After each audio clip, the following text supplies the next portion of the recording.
Hey everyone, this is Sandy from Sewing with Sandy, and I've noticed quite a few people have been giving some tours of their sewing spaces during this quarantine time, and I thought it might be fun to do that as well. My sewing room is pretty small, but bigger than some, so I'm thankful for the space that I have.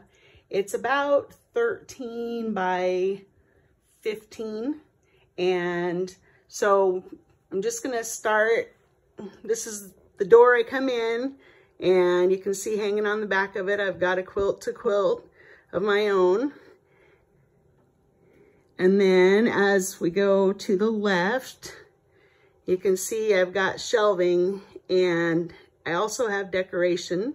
It's just really important to me to have color and inspiration that color gives me, keeps me working in my space. You can also see that I have all my flamingos that I love throughout the room. Each of these boxes, clear boxes, contains a project.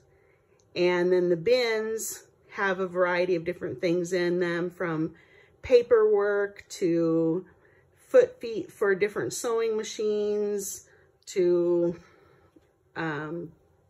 fabric that isn't necessarily earmarked for a project, but might be of a theme, like sewing themed or something of that nature. Okay, so as we keep continuing to the left, you can see continuing shelving units. I've got, again, the clear plastic boxes that each contain an individual project with the pattern and all the fabric I need to finish that project. You can see on the top right my file folders that contain all of my rulers that will fit into that size of a folder, along with the papers that tell how to use that ruler. You can also see I've got books, and on the top, my little mini sewing machines, and then a few other sewing machines. I've got some more upstairs. So again, just lots of space to put projects and books and that kind of thing. And then finally over here in the corner, I've got on the top, I've got my buttons. I've got my fabric storage system in the little gray bins that have the different size squares from the video that I did the other day. My AccuQuilt dies, and again, bins to hold things that maybe wouldn't be so decorative. There's a project in there from a class I took with Scott Flanagan that I'd like to finish at some point. In here, there's fabric and a pattern idea for that fabric. Down here, I've got Cafe. This bin is clear full of Cafe fabrics. Again, more projects down below. Back here in the corner where I don't need to access it very often, I've got all my art type things. So there's paint, there's Derwent Inktense pencils, there's fabric medium, colored Sharpies, all that kind of stuff. Okay, so then as we continue here to the left, I've got my little hot pink velvet chair that I can sit in to do handwork. Right above it, I've got a nice movable lamp. And in this container, I've got Aurifil threads, kind of organized, and then miscellaneous on the bottom. And then this little container, I've got just a variety of different things in the top. And then I've got wool, different smaller pieces of wool as I go down, ribbons, beads, and then silks and embellishments, that type of thing.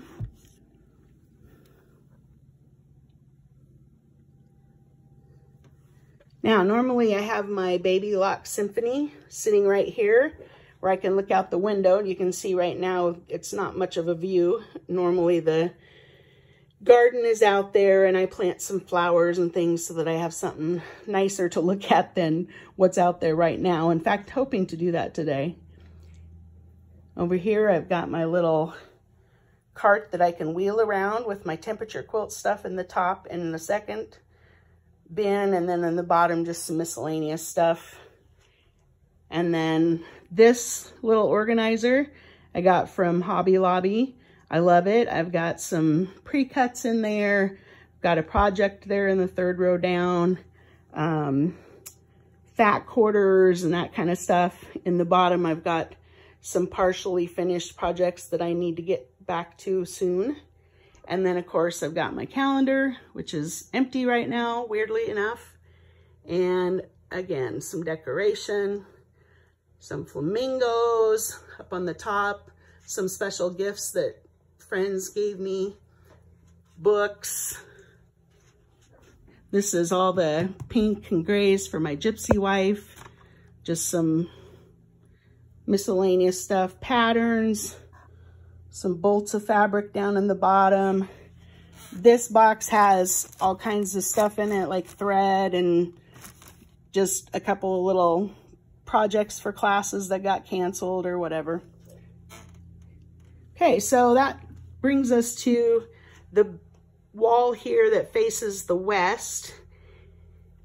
And it's got a couple of nice windows, good sized windows, and design wall in between the windows. But you can see up at the top, I've got a cork line that runs across. I can open up the design wall if I want a bigger area on that design wall. I can open that up and pin it on top of that higher window there. But in order to get lots of light in the spring especially, I love to uncover that window. So here's another window, looks out on my neighbor's junk pile behind their garage if I'm over here, which isn't the greatest. She's cleaning up her sticks right now. So generally though, it's just her backyard it looks out on. And then I've got my Felicity flamingo mascot there. Of course, my Quilting long arm, which affords me the opportunity to work on other people's quilts, which I love, and then also to get some of my own done once in a while. Just a couple of magnetic boards and a cork board to organize some stuff, display some things. This shelf has wine glasses collected from quilt retreats that are really special, and that also has been canceled for this year, which is very sad to me. I've got my bobbin winder, and then in this particular organizer, all the bins are full of glide thread. And you know, Angela Walters says, if quilting is my therapy, then threads are my meds. I totally relate to her. As a long arm quilter, I can't resist a lot of thread. And then on the shelving, we've got long arm quilting books on both of these sides. So if I need any ideas or anything like that, they're right there. In here, I've got my bobbins, long arm needles, again, tools and flashlights and all that kind of stuff that I need for my long arming. Speaking of long arming, you can see that no space goes to waste in a room this small. So back again on the wall with the long arm, underneath, you can see that it's packed with containers. Both of those contain thread. You can see my 2.5 inch strips. And then, sorry, I'm trying to walk slow so you don't get sick. Over here, I've got containers of my Tula Pink stash. The 3-drawer Rubbermaid back behind the strips is all Tula. The bottom 3 here is Tula. On the top, I've got wool. And then over here, I've got more Tula, solids, and more wool. And those are all just right there whenever I need them. I can grab a container and add some Tula, which I love to do. Okay, so right in the center of the room here, I've got my little featherweight table, and I change out the featherweights in here just to give them all a chance, but my favorite right now is Georgia Ann. She's a 1936, and she is just perfect. She runs so quietly, the stitch is wonderful, and so she gets to be in the place of honor most of the time. And then I've got here a cutting table that I had special made by a guy out in Cheyenne. It's 3 inches shorter than the normal cutting table, so that it's perfect for my height. And you can see on both ends it has flip ups so that it can be really big. Sometimes I put both sides down, and the center is just the right size for a large cutting mat. And these drawers in the cutting table, they pull out or push through on either side. And this one is completely full of long arm quilting rulers. And I use about 10 of them. Very rarely do I need some of those, and then the bottom has the space for my cutting rulers and cutters that I use on a very regular basis, especially the longer ones that don't fit in the file folder up above. You may be wondering why I have a silverware tray here. This is actually going to be an organizing system for strips for log cabin blocks.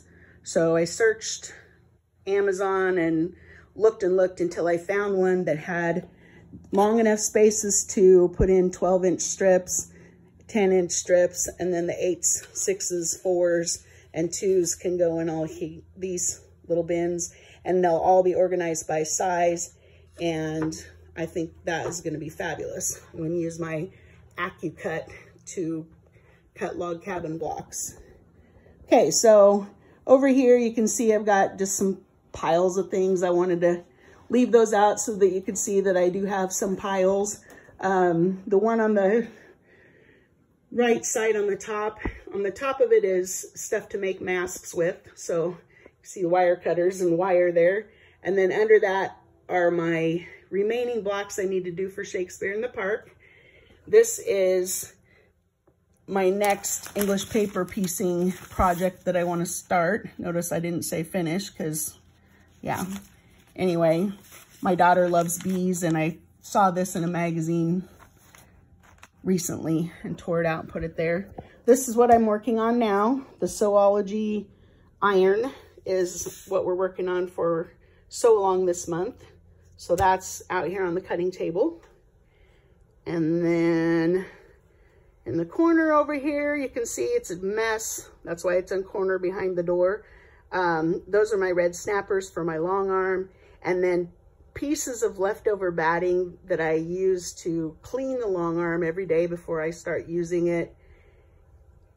And then part of my strip store system below, 3.5 and 7.5 inch strips. And then the bottom I put customer work orders that are completed until they're enough to shred. Okay, last but not least, got my closet. Thank goodness, I love this closet. This organizer has mostly panels, and then occasionally a piece of fabric that goes with the panels. And then as we move and look in the closet here, you can see that I've got a lot of clutter behind closed doors, storage that I need, but I don't necessarily want to look at all the time. These are color bins, fabrics that are not cut up into my scrap storage system, that are smaller than fat quarters usually. They go in these color bins. This trash can, too pretty to be a trash can. It's a scrap can. And so occasionally I throw some scraps in there. And on this side, I've got quilts of my own that need quilted. I've got some more storage bins, and this is my stuff for collaging on the top, and on the bottom, my neutrals. Below that is a bin of Wizard of Oz fabrics. You can see that this is where I pile stuff that needs to be put away. So again, it's out of sight in the room. It doesn't hinder my creativity by having clutter in my eyesight. And eventually I get around to putting it away. Up above here, again, love this closet. Up above, I've got Christmas fabrics. I've got some, a bin of reproduction fabrics, some fusibles and freezer paper and whatnot. And another project here, string quilt project in that big pink bin. On the top of this shelf, I've got a Kansas Troubles block of the month, some doll clothes stuff, just a cute little suitcase that I found. And then over here, I have what some friends call the quilt shop in Sandy's closet, which is funny to me, but you can see I've got bolts of fabric and bins of fabric underneath that. This is my stash. I don't have a huge stash, but each of these bins is organized by color. Here I've got my row by row that I've collected all the years that they've done row by rows. This is a Christmas, odd colors, but it's a Christmas tree project. Again, another flat surface where I can pile things that need to be put away when I think I can figure out where they're gonna go. And then underneath, more storage for either projects or fabrics, depending on what needs to go there. The pink container is all collaging stuff. So it has tools, it has patterns, it has already cut and fused, more patterns, more cut and fused, kind of organized by category or color, fabrics that I want to get fused and cut, and then some more of those in the bottom.